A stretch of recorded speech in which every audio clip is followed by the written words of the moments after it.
Hey TK, how are you, my man? Hey, how's it going? Doing all right today. Doing pretty good. Good, man. I'm really grateful to just have a little bit of time with you. Hey Ted, we've been talking about this desert experience, these times when he takes us into transition, and there's all kind of uncertainty, and there's just a loss of control, a reality that we really didn't have as much as we thought we had. Can you share an experience of your own? When I'm listening to you preach about control and feeling out of control, or the most recent memory of something that really rocked my world it was just when I transitioned career-wise into real estate a few years back. And after some pretty sincere and you know expanded prayer, it became really obvious to me that God was moving me in a new direction, and it was something I just really didn't see it coming. Mm, It just caught me off guard. I yeah. really loved my job. I loved what I was doing. I think I was pretty good at it. And as I was transitioning, I knew I would like my new career also.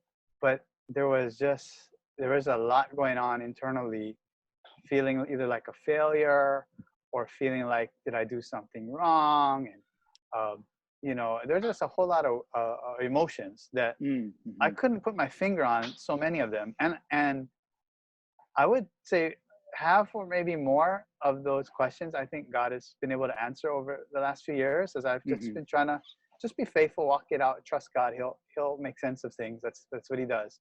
mhm. But there's just some question marks.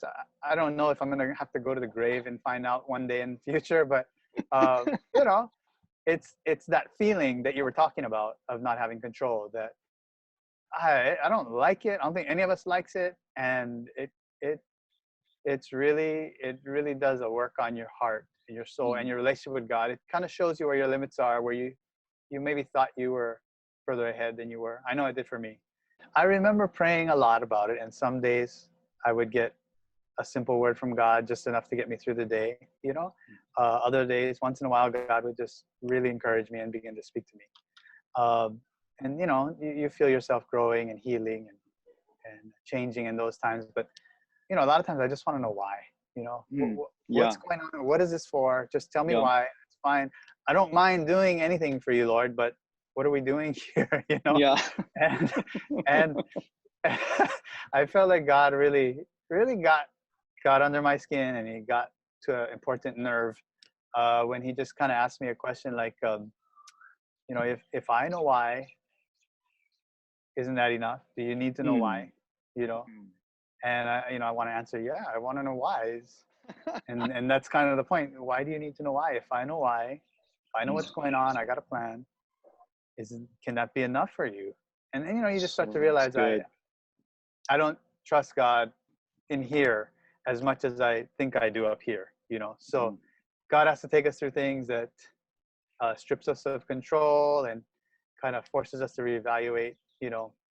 Shows us who we are on the inside, maybe more than the image we have of ourselves. And that was really helpful. Humbling, but healing and settling. You know, Mm. some of Yeah. that anxiety, some of that grasping and that fidgeting in your heart. Uh, hey, yeah, why am I? What am I worried about? Why do I? And you kind of loop back to it. You get back, you settle down, you realize, hey, I trust God, and then you find yourself worried in the same place again. So much time later, and just go maybe a little less the next time, a little less. It's how we grow. I mean, that's for me at least a lot of how I feel myself growing. It's the whole world that are going through this moment, but that does something to our heart when we look at the people around us. Maybe just describe a little bit how God's even used that to shape your heart. Whenever He takes us through things, it kind of changes you. Mm. Not only how you see yourself, but your ability to realize what's happening in other people's worlds sometimes. From my earliest Christian days, we did a lot of reaching out to those who don't know Christ. It was just kind of part of how we roll. And as God has worked in my heart, it's amazing, because not only is it some mission or some, what I mean, some campaign, but it becomes some more and more uh, something that matters to you at a heart level, and just watching people's lives go without Christ, and you're like, oh, dude, if you had Jesus, if you had God in your life, there's so much of this is avoidable, and you could be enjoying the stuff that matters instead of chasing all, the stupid stuff I've chased and had to figure out the hard way. So yeah, I've just looked for opportunities. I learned a long time ago that stress itself is what opens people's hearts towards bigger issues. Any big changes in our lives, they just open our hearts up to think about bigger issues. And of course, right now we're all stressed in ways that we, never felt before. And so I've tried to just look for opportunities to invite friends to church online or our grace group on Tuesday nights. And it's been cool. Some new faces have been showing up that I wasn't expecting, and asking really good questions, and just seeing some eyeballs just kind of, wow, that's really helpful, and there's very few things in life that are as fun, as rewarding as helping someone to find Christ, even if it takes some time to kind of just help them get there on their own pace when they get it, you know. What else are we gonna do, right, Greg, in this life that's That's gonna right, man. provide that same satisfaction? Yeah. It's everything. So, yeah, I hope God keeps growing me and using me in that way. It's a blast. And I really appreciate your vulnerability, your honesty, man. People just connect with that. I know so many people are inspired right now and are probably going to go out and reach out to somebody that they've been thinking about for a long time. Yeah, Let's go. that's right.